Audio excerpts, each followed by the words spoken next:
Joseph, ¿cómo estás? Muy buenas noches. Te saluda Mercedes Morocho. Mercedes, buenas noches. Gracias por la invitación nuevamente. Así que estamos para conversar del tema que propongas. Gracias. Joseph, queremos preguntarte sobre esta moción de censura contra el ministro Semanche por la fuga de Juan Silva. Parece que para el Semanche no pasa nada, no es su culpa, pero es así, o sea, ¿crees que existe realmente una voluntad de encontrar a Juan Silva o es que no lo logran ver, no lo logran ubicar, no saben nada de él? Claro, bueno, en un primer vistazo de las cosas que están pasando, pareciera, ¿no? Que hay una cierta cobertura, cierta permisividad. Es lo que se podría ver, digamos, de primera vista, como se dice, ¿no? Sin embargo, también hay que entender que el Ministerio del Interior, su cargo no es para estar siguiendo pues prófugos, sino tiene obviamente un alcance mucho mayor a nivel nacional, que es el orden interno, ¿no? Lo único que puedo decir es que no, por lo menos lo que he leído dentro de bueno, lo que ha ocurrido en estas horas, es que él está realmente buscando también, obviamente, cuidar su imagen, ¿no? Porque como él menciona, tiene una carrera pues de más de 20 años y no creo que alguien así quiera mancharla sencillamente por darle el gusto a alguien. No, por lo menos es dentro de las declaraciones que él ha dado. Entonces creo que hay que dar tiempo, ninguna persecución a prófugos es rápida, los resultados de alcanzarlos, de atraparlos, pero lo veo muy determinado en cuanto a que las penas que les alcancen a estos prófugos, y sobre todo, porque hay varios, estamos hablando ya de varios, no solamente es uno, estamos hablando ya de algo sistemático prácticamente. Sin embargo, en el caso del exministro, que está obviamente buscado, lo veo a Semache con bastante, digamos, seriedad para poder atraparlo y que obviamente cumpla las penas que tenga que hacer, ¿no? No lo veo con una actitud de querer encubrir y bueno, toda persecución toma tiempo, ¿no? Ahora, lamentablemente en la sumatoria es el problema, ¿no? Porque vemos que ya no es un caso aislado, vemos que ya hay una conducta repetitiva y eso a él no le ayuda. Entonces, por más que él tenga toda la intención, hay que ser cuidadoso y tiene que medir bien si realmente todo el aparato en sí está funcionando para que ocurra, digamos, la captura de, ¿no? Claro, esperemos pues que los ubiquen. Y todos los demás, los sobrinísimos de Pedro Castillo, hablamos bueno, de su ex asesor de Palacio de Justicia, en fin, ¿por qué no se los ubica?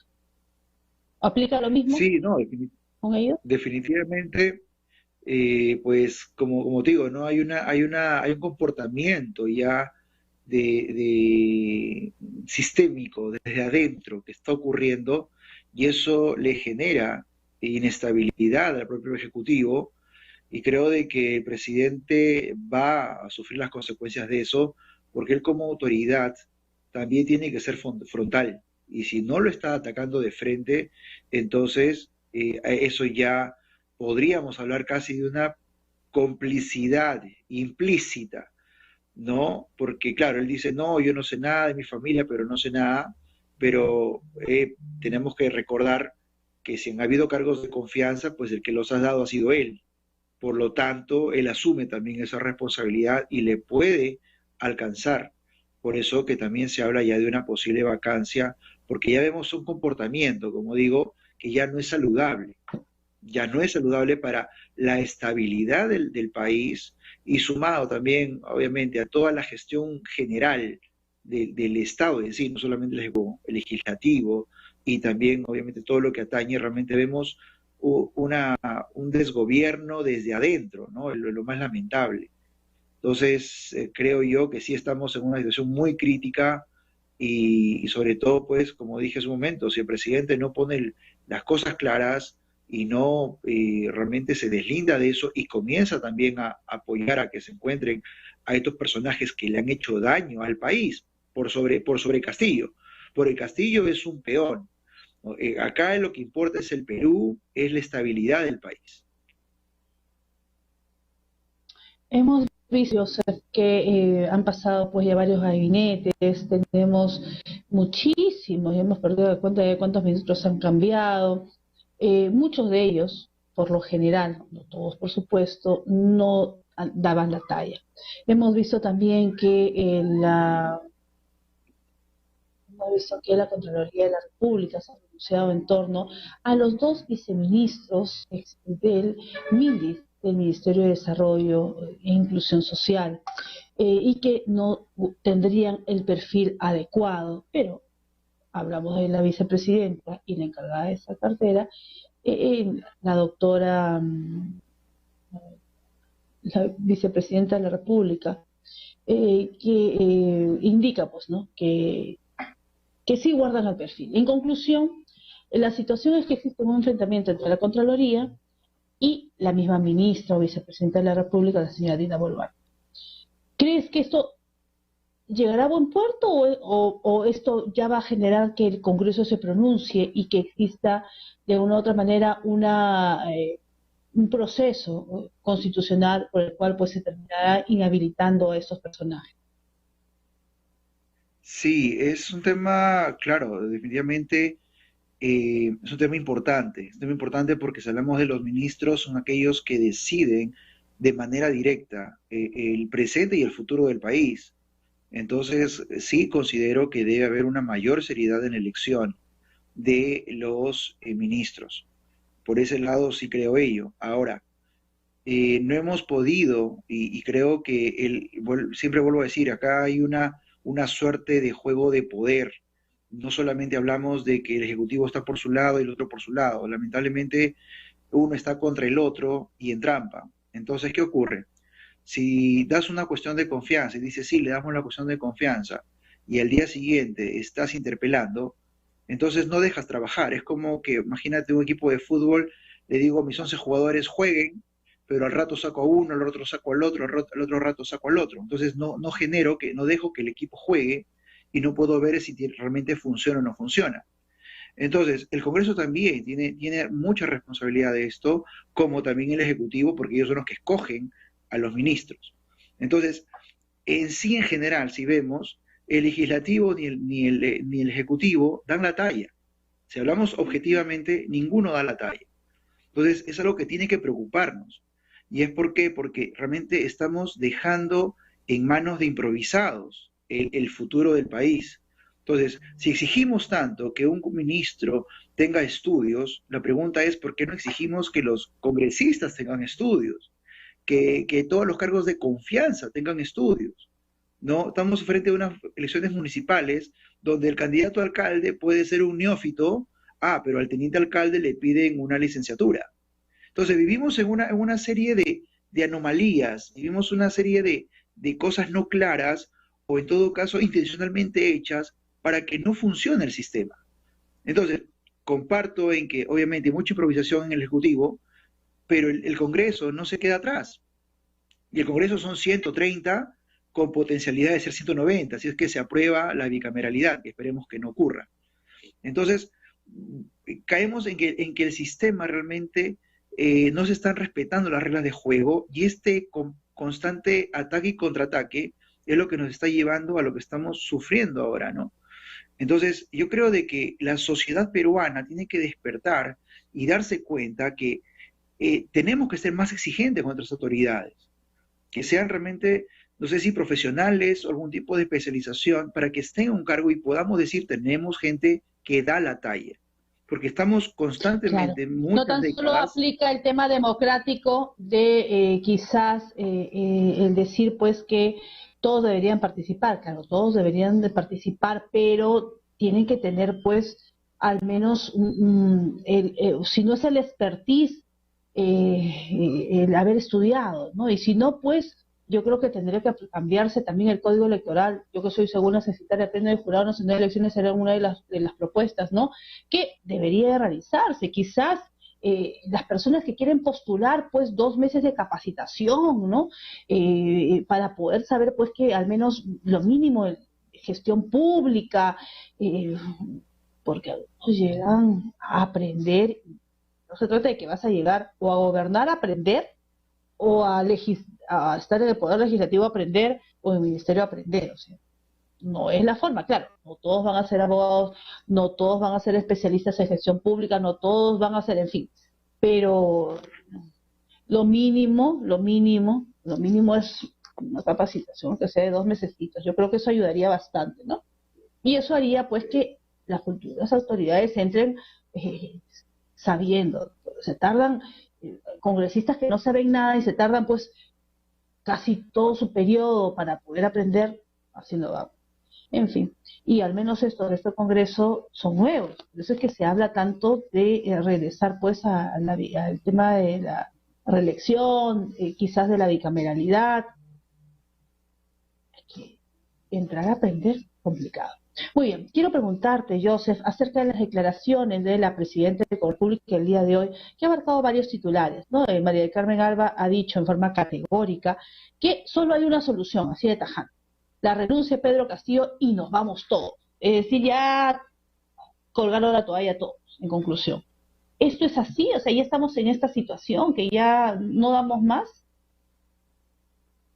Lamentablemente, en este caso le voy a dar la razón, porque demasiada improvisación en ambos lados, no se puede gobernar de esa manera, y lo peor de todo es que el Congreso ha asumido un rol casi de presidente, y eso es terrible, porque ya no hay un presidente. Nos hemos enterado hace poco que la Constitución ha sido modificada en 50 artículos, y eso lo ha hecho el mismo Congreso que se opone a un referéndum. O sea, es lo más curioso, anecdótico, paradójico que uno pueda ver. Si tanto se oponen a un referéndum, porque dicen que no es necesario cambiar la Constitución, entonces ¿por qué cambiaron 50 artículos? Estamos como dije la vez pasada, si no me equivoco, la crisis más crítica de todo nuestro sistema gubernamental, y es necesario que se vayan todos, de verdad. Lamentablemente estamos llegando a esa situación, y creo de que va a ser la única solución. Ahora, que Castillo quiera adelantar las elecciones o renunciar, lo veo difícil. Va a depender vamos a ver qué criterios tiene, si realmente pues se desprende de ello y dice, señores, es que nos vamos todos, ¿no? Es Esperemos, que no existe un esperemos, no hay consenso, otra ¿no? Es solución, decir, o todo una de es un dos, tira y jale. constante. Es Entonces, un tira una de dos, sí, una de dos. Uno cede, y o sea, el felices Congreso todos, cede. perdón, Joseph, y felices, sí, perdón, y felices justamente los que robaron todo el periodo que nos tuvieron encerrados en la casa y que despilfarraron los millones y millones de soles durante la pandemia. Ellos están felices porque están jugando acá a la prescripción, ¿no? Ojalá que pase un año, no sé, ojalá que se sigan peleando. Ellos, si seguimos así, con Pedro Castillo 5 años, ya son 5 años a su favor, porque así ellos van a seguir peleando y los otros, bien, gracias. Ni investigados ni procesados. ¿Vacuna gay? Hasta ahora estamos esperando las listas, ¿no? De quiénes se vacunan. Bien, Sí, el tema de las vacunas prosigue es yo. otro tema. O sea, no, el tema de las vacunas es otro tema, porque salen investigaciones y ya comienza a desbaratarse también ese tema a nivel internacional, ¿no? Y realmente pues vemos de que más ha sido algo mediático, armado, que realmente todo un tema de pandemia. Y eso también es preocupante, y aparte de todo el dinero, como tú dices, pues que se ha gastado para supuestamente, ¿no? Soslayar, prevenir todo el tema de este virus. Sí, realmente estamos realmente ahorita, ya si miramos ahorita el presente, una situación bastante crítica, caótica, y lo terrible es que ni siquiera lo promueve gente de afuera, sino desde adentro mismo. El Congreso no ha entendido para qué ha llegado y está constantemente peleándose para ver quién tiene la razón. Entonces, como te decía hace un momento, hay dos soluciones. El Congreso cede y deja trabajar al Ejecutivo en los decretos supremos que tiene que sacar para que el Perú avance, o el presidente cede y comienza pues a hacer lo que el Congreso quiere. No hay otra. Y vemos pues de que las posiciones son intransigentes, ¿no? Tendría que haber un negociador, pero experto ahí para negociar, en el buen sentido de la palabra, acuerdos de gobernabilidad, porque por encima del Congreso, por encima de Castillo, por encima de todo está el Perú y los peruanos, que somos los que realmente los beneficiarios de ello. Sin embargo, no vemos en ninguno de los dos, quizás en opiniones personales sí puedo quizás decir algo distinto, pero en líneas generales no hay ese casamiento entre el gobierno en general con la sociedad.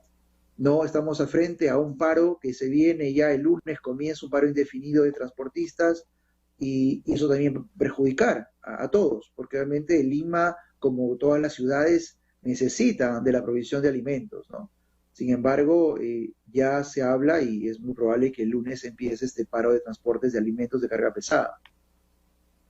Bien, lo estás indicando, el Ministerio de Transportes y Comunicaciones no ha podido llegar a un acuerdo con lo que viene a ser el sector de gremios de carga pesada, porque entre las exigencias principales es el alza de los combustibles. Tenemos el alza de los combustibles, tenemos el desabastecimiento que se nos viene, es un tema apocalíptico. Se viene el tema de la hambruna. En Perú, lo reitero, la última noticia es que en Arrabaliati se está llenando un piso nuevamente de COVID. Va a terminar el COVID, señores, vacúnense, por favor. Yo ya por lo pronto voy por la cuarta dosis, no por la edad, como siempre digo, porque soy vulnerable. Entonces, a Ah, vacunar por si acaso, aclarando, ya, como siempre digo. Pero de todas maneras tienen que vacunarse, no hay otra, porque claro, todos quieren volver a la normalidad, Joseph, pero este seguimos en una pandemia y seguimos con el gobierno del Castillo y el Congreso con esta constante fricción que pareciera que la clase política se olvida de los 240.000 fallecidos aprox, de los 100.000 huérfanos a los cuales recordamos todos los días. Todos los días recordamos que nosotros estamos en un país que tuvo la peor capacidad de afrontar una pandemia, una vergüenza pública, siendo un país que desembolsó tanto dinero. Y esperamos que esa gente que lucró sea procesada y que sea de verdad que se refunda. Eso sí, se merecen refundirse en la cara. Ya bien saben a quién me refiero. Alguien sí, bacán. Bueno, definitivamente, en fin. ¿no? Y bueno, quiero hacer un pequeño paréntesis dentro del tema de transporte, porque tenemos que Bueno, recordar que, bueno, no, yo no soy de ningún partido, como siempre lo he dicho, trato de ser bastante objetivo en el yo análisis. tampoco. No, no, sí, Claro, lo pero digo en la verdad, general, pues, ¿no? ¿Por qué? Porque si recordamos, el presidente Castillo, con todos sus errores y a veces cosas que dice, intentó, digamos, recuperar lo que era la refinería de Talara para que produzca, obviamente, el gasolina y petróleo para el país, ¿no? Sin embargo, al día siguiente de esa acción, el Congreso, digamos, extiende por 10 años más la concesión de Talara a las transnacionales. Entonces, ¿el problema cuál es? El problema de fondo es que, obviamente, estas transnacionales se llevan nuestro petróleo, lo convierten afuera del país y nos lo revenden al precio internacional. Entonces, lamentablemente, el Congreso está generando este tema del alza de precios. Entonces, hay que también poner los puntos sobre las IES. Más allá del tema de claro. Castillo, vuelvo a decir, también tiene errores y tiene que responder por eso, pero en el tema puntual de la subida de precios de combustible, es porque el Congreso lo está haciendo y lo está generando. Entonces, el Congreso está completamente divorciado de lo que implica el petróleo para nuestro país, porque necesitamos, por el tema de alimentación, por el tema en general, necesitamos transportarnos y no puede ser posible que el Congreso haya hecho eso a espaldas de la necesidad, sabiendo que la crisis económica de fuera también nos golpea porque obviamente dependemos de Estados Unidos, nos guste o no admitirlo. Entonces, no hay que decir, no, sí, el sube precio está subiendo, no, sube por eso, ¿no? Entonces, hay que también tomar más conciencia, como digo, de lo que está ocurriendo y no verlo solamente por encima, sino analizar por qué Hay ocurre que eso. ver de que los intereses son de todo el pueblo peruano y si está elegido el presidente de la República, así como el Poder Ejecutivo y en fin los ministros, es por el pueblo peruano. Y por el otro lado los congresistas son los representantes de todos los 30 y casi 33 millones de peruanos, pero pareciera que todos sufren de amnesia por lo general, y viven en un mundo paralelo.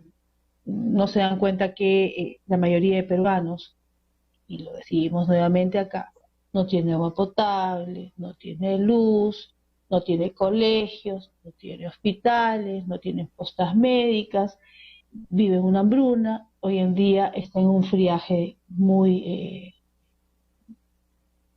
un friaje pues muy grande en las alturas de nuestra serranía, y en fin, y se ve muy acá, muy allá, ¿no? Aquí en Lima. O sea, hay lugares donde ya No, o sea, está, aquí en en Lima fin. estamos, Pero aquí en Lima estamos sufriendo, ahora se habla, ya se ha pronosticado que en algunas ciudades va a llegar a -20 grados centígrados, ¿no? Entonces, ¿qué está haciendo el gobierno, el Congreso, el presidente, los ministros para todos, prevenir todos, ese todos, para que follaje y el sí, cuidado, ¿no? no, efectivamente. Exacto. Joseph, te agradecemos la participación en el programa y te invitamos como siempre a seguir siempre acá como nuestro invitado en el programa Las Directivos. Muy buenas noches. Gracias nuevamente, un fuerte abrazo y éxito. Gracias. Ha sido el doctor Joseph Tirado Cotrina, especialista en gestión pública.